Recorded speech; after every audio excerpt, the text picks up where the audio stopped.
Salut tout le monde, j'espère que vous allez bien. Je suis avec vous pour vous donner mon conseil de la journée.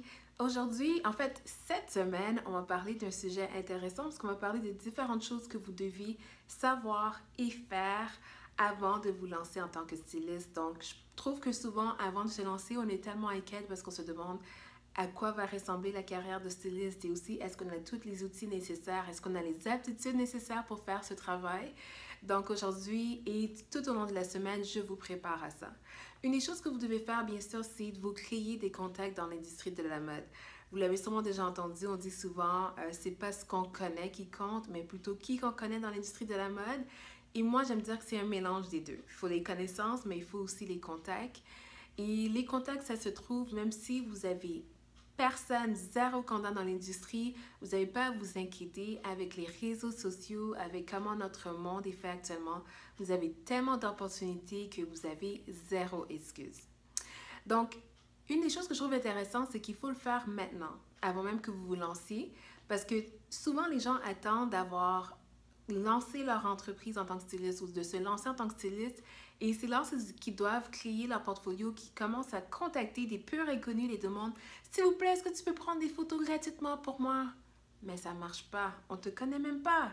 C'est un peu comme quand vous avez des amis, ça vous est sûrement déjà arrivé, un ou une amie, vous n'avez pas entendu parler d'eux pendant des mois ou pendant des années, et là tout d'un coup on vous contacte, ils vous contactent pour vous dire, et en passant, ce serait bien qu'on aille prendre un verre, qu'on aille prendre un thé, qu'on aille manger. Et à cette rencontre-là, vous réalisez que finalement la personne voulait soit vous demander de l'argent, soit vous inviter à leur nouvelle compagnie de marketing de réseau. Et on s'entend que si vous aviez gardé contact avec eux pendant plusieurs mois et pendant les derniers mois, vous auriez été plus enclin à dire oui que si vous aviez aucunement entendu parler d'eux, parce que là, vous vous sentez probablement un petit peu utilisé. Alors, vous ne voulez pas utiliser les gens, surtout pas des purs inconnus. Et voici les différentes étapes que vous pouvez faire pour déjà commencer à bâtir une relation avec eux. Donc, la toute première, c'est simple. Je conseillerais de les ajouter à travers les réseaux sociaux. Donc, si c'est possible, vous n'avez qu'à voir s'ils ont un profil sur les réseaux sociaux comme par exemple Facebook ou Instagram et ajoutez-les. Et une fois que vous les ajoutez, ne leur envoyez pas un message et demandez un service, mais plutôt envoyez-les un message d'encouragement. Dites que vous aimez ce qu'ils font et vous soyez sincère, bien sûr. Aimez leurs photos, laissez des commentaires et s'ils n'ont pas un compte personnel ou vous ne le trouvez pas, vous n'avez pas accès, allez tout simplement sur leur page professionnelle. Vous pouvez faire la même chose, rajouter des commentaires, montrez-les que vous êtes intéressé et bâtissez une relation avec eux. D'ailleurs, ça m'amène à un petit point. Nous, sur notre page Facebook, on a plusieurs personnes qui nous suivent depuis très longtemps. On voit vos encouragements, on voit vos commentaires et on vous remercie pour toutes celles qui sont avec nous depuis le début ou qui tout récemment nous a connus et qui sont très actifs sur nos réseaux sociaux.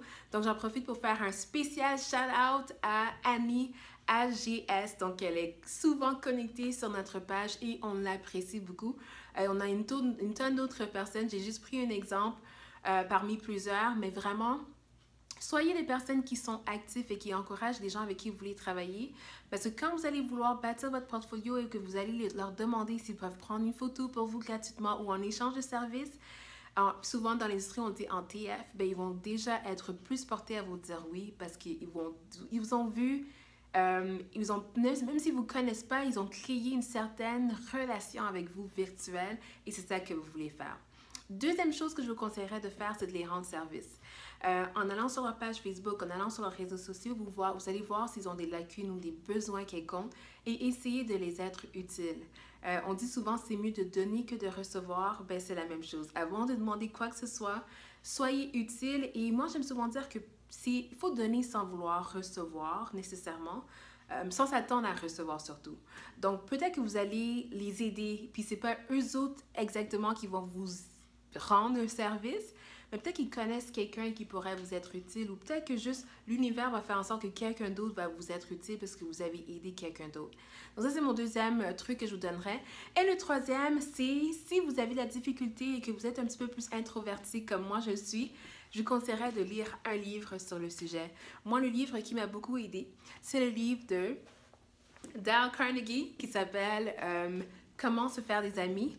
Alors, en passant, moi, je suis une personne très introvertis. Et quand je dis ça à mes étudiantes, elles me croient jamais parce que je suis super excitée, super enthousiasmée. Et oui, je suis une fille enthousiaste, excitée, passionnée, mais je suis aussi une personne assez réservée. Par contre, ce qui m'a aidé à bâtir des relations dans l'industrie et avec mes clients, c'est ce livre. Donc, je vous le recommande. Moi, j'ai connu ce livre à travers mon cours d'entrepreneuriat et c'est un livre que je vous recommande fortement. Si vous êtes introverti et vous voulez mieux connecter avec les autres, lisez ce livre. C'est même un livre qui m'a aidé à faire plus de ventes parce que je comprenais comment bien interagir avec les autres. Donc, j'espère que mon conseil vous a été utile.